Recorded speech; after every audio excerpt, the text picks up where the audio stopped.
Ang topic natin ngayon o content natin ngayon tungkol sa mga trabaho na malaking sweldo sa iba't ibang parte ng buong mundo, lalo na dito sa United States of America. Marami sa ating kababayan gustong mag-abroad, iba-iba ang sahod, depende sa klase at lugar ng trabaho. Silipin natin ang mga trabaho na malaki ang sweldo dito sa Amerika. Mag-disclaimer muna tayo. Ang sweldo na ito ay depende sa lugar o estado kung saan nagtatrabaho ang isang manggagawa. Halimbawa, dito sa Amerika, may 50 states or estado, kaya iba-iba ang sweldo kada estado dito. Katulad nito, backhoe operator or excavator, depende yan sa isang lugar. Pero kadalasan, magswisweldo ito ng $30 hanggang sa $50 per hour. O ibig sabihin, 2,500 per hour. 2,500 per hour sa isang oras lang. At ito naman, isang jackhammer operator ay nagkahalaga ng $20 hanggang $30 per hour.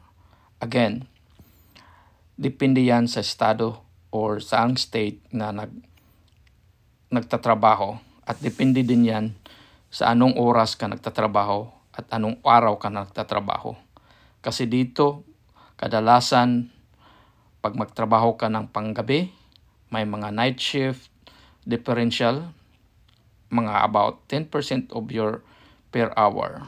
So, kung nagtrabaho ka ng $20 per hour, magtatanggap mo is $22 kasi 10% of your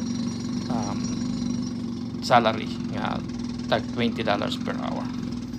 Mahirap siya kasi tingnan mo nga to, malaking kailangan mo, baskulado ka at malaki yung braso mo bago ka makapag-operate ng jackhammer na ito. Again, depende yan sa estados kung magkano ang ibinigay nila sa pasweldohan. Dito kasi pag mayroong panggabi ka, mayroong din night shift differential, at kung araw naman o Sabado, Linggo, mayroong weekend differential. Iba-iba yon ang sahod sa pag night shift at saka weekend differential. Kung ikaw nagtrabaho ng panggabi at nagtrabaho ng Sabado at Linggo, malaki yung makikita mo. Iba naman ang sahuran dito is salaried o yung monthly salary. So makuha mo yung sweldo mo kapag monthly na. Pero kadalasan dito ay 15-30 yung 2 weeks or every other Friday ang sweldohan dito. Kaya pag Biyernes, every other Friday, may sweldo na. Ito din ang maganda, mas maganda itong sahod na ito, jackhammer operator.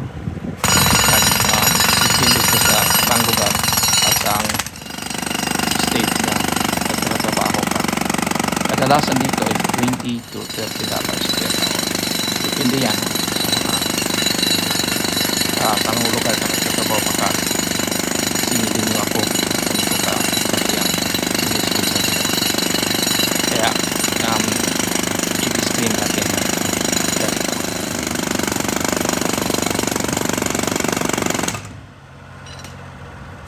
trabaho, mahirap din kasi kita mo yung aligabok.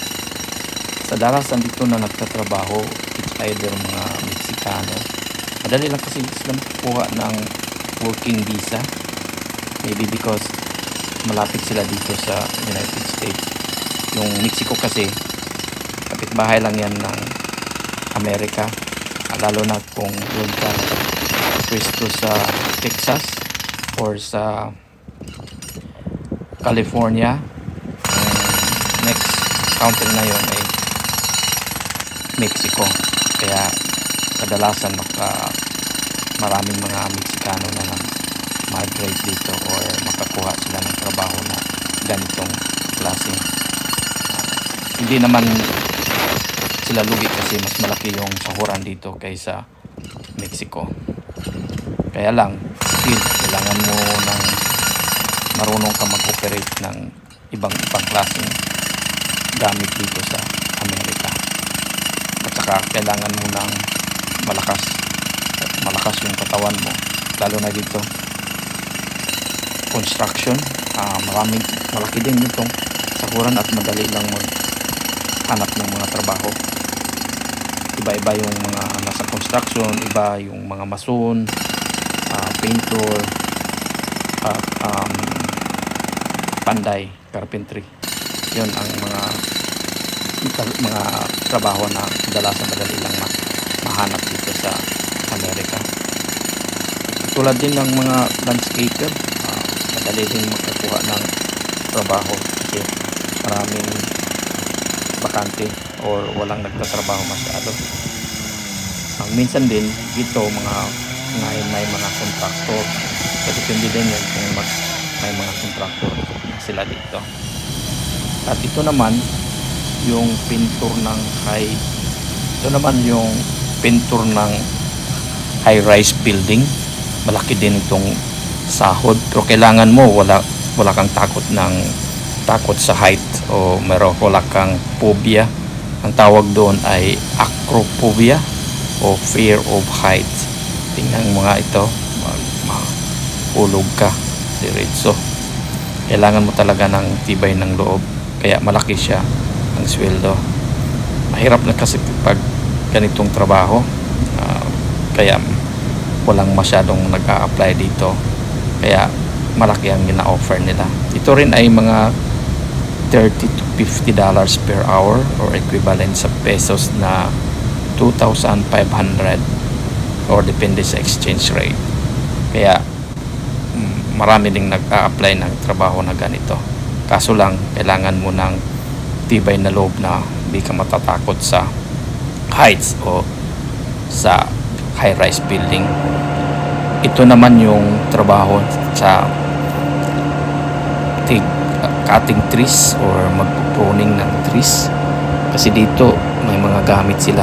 Katulad nito, mayroon silang green na magamit mo sa mataas na mga puno, at saka doon mo ma-trim yung mga dahon. Kadalasan ito kumpanya ito, tree removal tawag doon, tree removal company. Kaya sila nag-hire din ng mga ganito. Meron silang maliit na payloader or tawag nito, at saka may mga chopper din sila, chopper ng wood chopper, chipper. Kasi pag ganito, kung i-manual mo ito, akutin mo ito, kailangan mo ng maraming oras. Kaya dito paspasan ng trabaho. Kaya yan, pakain na yan ng chipper. Kita mo yan, chop na yun siya. Yung mga wood naman na chop, gawin na naman nila yan ng fertilizer or parang cover sa puno or sa mga landscaping, kaya hindi tumutubo yung mga damo. Yan, mga gamit din yan. At saka ganito, kinakailangan mo rin ng skills, kasi yung isa driver lang. Halos dito pag mga ganitong trabaho walang mga helper, yung driver at saka operator at saka at the same time cutter or climber. Kaya malaki yung kita nila. Ganito, mabasa mo Triangle Crane, Altec, minsan yung mga rentals lang yan, yung may mga kumpanya na tree removal, mag-rental lang sila ng mga sasakyan. Kaya makatipid sila, kasi ganitong mga heavy equipments at saka light equipments, mahal din, malaki din yung puhunan nila. Kaya meron din kumpanya na nag-offer na rental lang. So kung gamitin mo, iwan ko yung bayaran dito per day yata or depende sa paggamit nila. Pero ganitong mga klaseng trabaho, mga kumpanya ito.